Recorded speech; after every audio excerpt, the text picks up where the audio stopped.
Bonjour, dans cette vidéo, je vais expliquer le dosage par étalonnage. Le dosage par étalonnage, c'est une méthode non destructive qui nous permet de calculer ou de trouver la concentration d'une solution inconnue. Cela se fait en comparant des grandeurs physiques ou une grandeur physique de la solution inconnue à la même grandeur physique chez plusieurs solutions étalons à travers une courbe d'étalonnage. Nous avons appris deux méthodes de dosage par étalonnage, qui sont le dosage par étalonnage spectrophotométrique et le dosage par étalonnage conductimétrique. Dans cette vidéo, nous nous intéresserons au dosage par étalonnage conductimétrique. Dans le dosage conductimétrique, la grandeur physique utilisée est la conductivité. Nous comparons la conductivité de la solution inconnue à la conductivité des solutions étalons. La conductivité, c'est l'aptitude ou la capacité d'une solution à faire passer un courant électrique.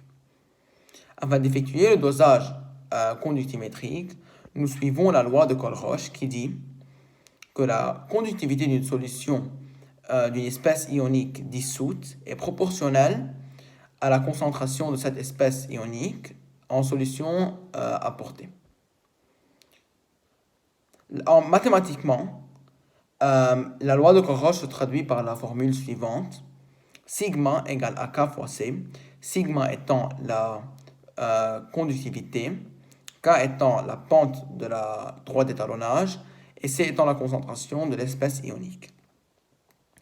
L'étape la plus importante afin de pouvoir effectuer ce type de dosage, donc le dosage conductimétrique, est d'effectuer une courbe d'étalonnage. Pour effectuer une courbe d'étalonnage, on prend une solution mère identique à la solution inconnue dont on connaît la concentration. On prélève plusieurs solutions étalons qu'on appelle solutions phi de cette même solution mère dont on connaît les concentrations. Donc chaque solution étalon a une concentration connue. On mesure les conductivités de chaque solution étalon et on place les valeurs obtenues dans un graphe afin d'obtenir la courbe d'étalonnage qui sera une droite qui passe par l'origine due à la loi de Colroche.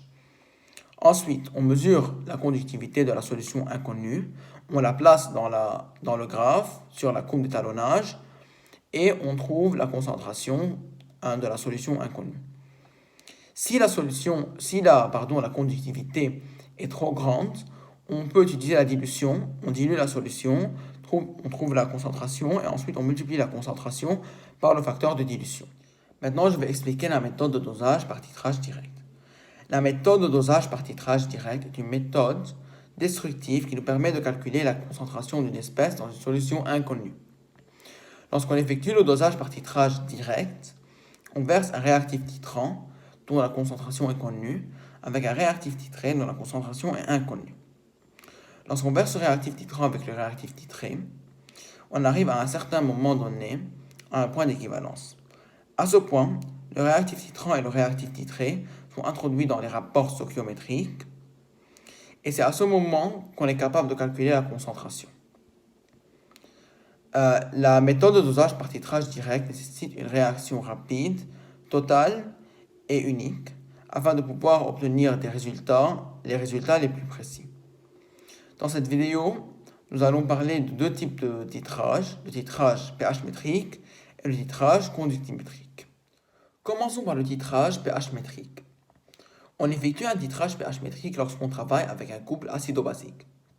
En étudiant l'évolution du pH au cours de l'augmentation du volume, nous sommes capables de calculer la concentration inconnue. Afin d'effectuer un dosage par titrage pH métrique, premièrement, il faut verser le réactif titré dans un bécher. Ensuite, il faut ajouter de l'eau distillée afin de pouvoir faire plonger la sonde du pH mètre dans la solution. Ensuite, goutte par goutte, on ajoute le réactif titrant et on étudie l'évolution du pH en fonction de l'augmentation du volume. On va donc obtenir une courbe qu'on appelle la courbe du titrage pH métrique qui est composée de trois phases.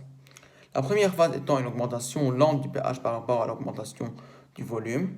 La deuxième phase étant une augmentation brusque du pH en fonction de l'augmentation du volume. Et la troisième phase étant, comme la première phase, une augmentation lente du pH en fonction de l'augmentation du volume. Ce qui se passe en fait au niveau du réactif titrant et du réactif titré, c'est qu'en versant la base avec l'acide, l'acide et la base sont en train de réagir ensemble jusqu'à ce que l'acide s'épuise. Lorsque l'acide s'épuise, la base va augmenter dans la solution, ce qui induit une augmentation du pH. Afin de calculer la concentration inconnue, nous avons besoin du volume à l'équivalence. Il y a deux méthodes pour trouver le volume à l'équivalence.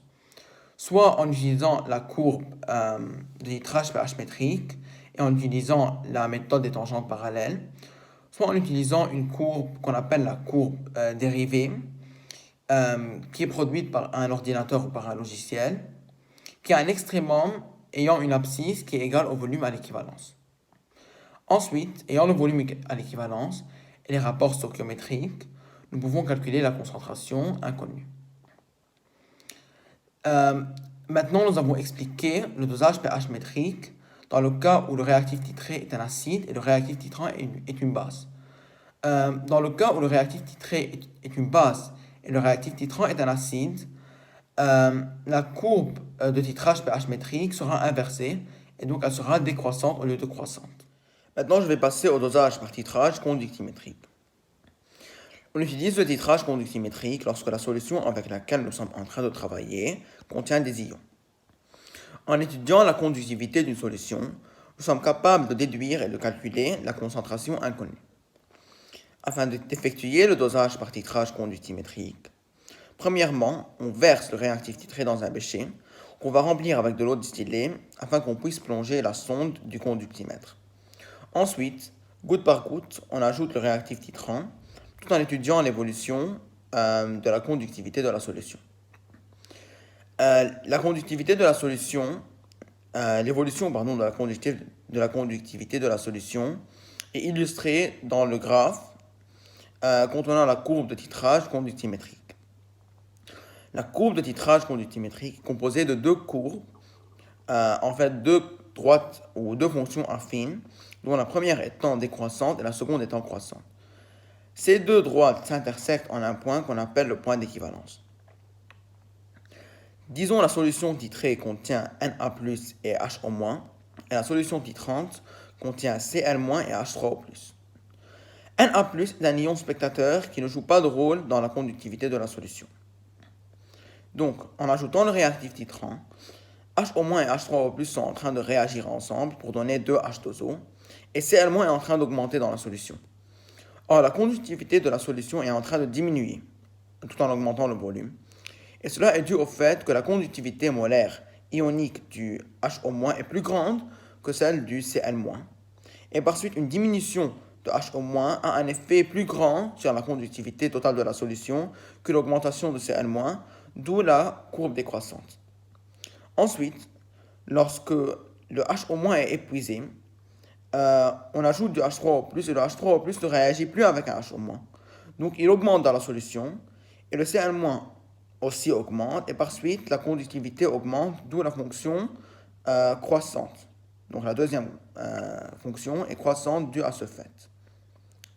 Les deux courbes s'intersectent en un point d'équivalence, à partir duquel on peut trouver le volume d'équivalence qui est l'abscisse de ce point. À partir du volume d'équivalence et des rapports stoichiométriques, nous sommes capables de déterminer la concentration inconnue. Merci.